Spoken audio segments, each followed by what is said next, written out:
Notre Seigneur dit dans Matthieu 11, 29, « Prenez mon joug sur vous et recevez mes instructions, car je suis doux et humble de cœur, et vous trouverez le repos pour vos âmes. » Lorsque deux bœufs labourent un champ, il leur faut un joug, et ils tirent tous les deux ensemble. Le Seigneur dit, « Vous prenez mon joug sur vous, tirons ensemble et devenons partenaires. Alors, en prenant mon joug sur vous, vous aurez ma douceur, mon humilité, ma gentillesse. Il nous rend semblables à lui. Nous ne pouvons pas faire cela nous-mêmes. Le premier grand travail du Saint-Esprit visible extérieurement est d'introduire en moi ces vertus qui peuvent être vues par les gens autour de nous. J'ai été en bien des parties du monde et je peux voir des gens ici et là et dire dans mon cœur, oui, cette personne est un croyant. Il y a un rayonnement particulier sur son visage. L'apôtre dit dans Galates 2:20, « J'ai été crucifié avec Christ, et si je vis, ce n'est plus moi qui vis, c'est Christ qui vit en moi. S'il vit en moi, alors sûrement les autres devront être capables de dire, je peux voir que vous êtes chrétien. » Un autre exemple, alors que vous passez dans une rue, vous dites, cette maison doit appartenir à quelque homme riche, et celle-là est la maison d'un homme pauvre. C'est l'impression que nous avons alors que nous marchons.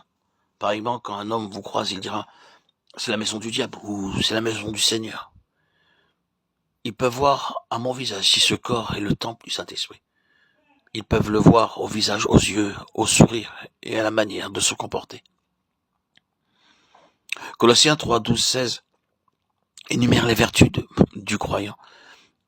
Ainsi donc, comme des élus de Dieu, saints et bien-aimés, revêtez-vous de sentiments de compassion, de bonté, d'humilité, de douceur, de patience.